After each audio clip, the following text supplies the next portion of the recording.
Hello everybody and welcome to Reviews That Don't Matter with Jessica Hitt. My name is Jessica Hitt and on today's episode, if you've read the title, you know we're doing Transformers and, well, The Last Knight. That's what this one is? Okay. Now, to give you a little bit of backstory, I love the first Transformers. It's a great, fun action film. The second one, even though everybody loathes, I am like an apologist for. And you know when everyone has that movie that like everybody else hates but they just kind of love? Revenge of the Fallen is mine. I know it's a terrible movie, but I enjoy it so much. Then there's the third one that replaced Megan Fox with Rosie Huntington Whiteley, I believe it is. It was the last one that Shia LaBeouf was in. It was whatever it was called, Dark Side of the Moon or Dark of the Moon or whatever. That I don't think I remember one thing about, except for the fact that part of it took place in Chicago. Maybe. And then the fourth one came out, whatever it was called, freaking Transformers Edge of Tomorrow, freaking, I don't know. I don't know what this is called. I don't know what the fourth one's called. And you know what? I don't care. Also, I'm really not there for people trying to say it's okay for a 20-year-old to date a 17-year-old. I mean, I'm sorry. If you are 20 or 21 years old and you are attracted to a 17-year-old, no matter if it's legal because you guys dated before in high school or whatever bullcrap you're trying to spew on us, Michael Bay, it is gross. It is gross. You should not be attracted to somebody that young because a 17-year-old and a 20-year-old are like 40 years mental age difference. They just are. And also, if a 20-year-old is dating a 17-year-old, it does not mean that the 17-year-old is just more mature. It means that that 20-year-old is not mature enough for their age. So needless to say, I'm not gonna go see this movie. I will never see the fourth one. Sorry. But I did go see Transformers last night, mainly because I needed something to review this week, and you know, it's been a while since I've seen a Transformers movie, so I went and saw it, and you know, it was a movie. Transformers The Last Knight felt very long. Before we even got to the final climax, I was like, this is just a long movie. It also felt very much like you had to really think to understand why everything was connected and happening in the way that it was.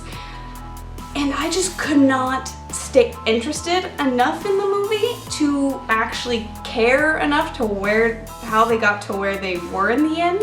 Also, it felt like it had some useless characters. Like, I'll say this, that little girl that's super tough, like she was cool, but she was just like there in the movie. Like, it made kind of no sense besides the fact that I felt like Michael Bay and Universal or whoever puts on this movie wanted there to be a small little tough chick, kind of like the Arya effect is what I call it from Game of Thrones. They just wanted that type of character, so they wrote her into a role that made no sense why she was there. And honestly, if they would have just cut out all of her parts, the movie wouldn't feel as long. And the thing about Transformers, the first one, is it felt like all of those characters that you were following were there for a reason, whereas now it just kind of seems like they're adding in these characters just to be characters and not to actually further the plot. I think that Mark Wahlberg was perfectly fine. You know, I feel like this is more of a paycheck than anything to him. I think he likes doing stunts like this, so I think he likes doing these action stunt movies. Anthony Hopkins in this. Stanley Tucci's also in this as Merlin, which was an interesting plot, and I will go into that in a little bit. But then you also have that British girl that is the last of the Witwicky clan, which, don't even get me started about what they did to Sam Witwicky's character. Her character is really interesting because they actually did make a better character than what they typically do in these films. They obviously over-sexualized her completely, but she was kind of cool. Like, she was trapped in the trunk and she, you know, popped the hood or popped the trunk and started waving around, and you know, she was feisty, and thank God by the end of the movie, during the final climax, she was wearing something that like would be normal to wear in this kind of situation. I feel like I'm gonna give them an A for effort type of feeling with this character. She wasn't all there, but she was definitely an improvement. I will say that. And we get to the robots. This definitely feels like it was leading up to a Bumblebee Solo movie, which I'm not really for, but hey, whatever, it's their money, they can do whatever they want with it. I don't care what they did for Optimus Prime in this because it felt like they were leading up to it in the entire promotional campaign for this, and I'll tell you this, it's only like 5 minutes in the movie that he's evil and trying to destroy Bumblebee. Megatron's back in this because he just can't die.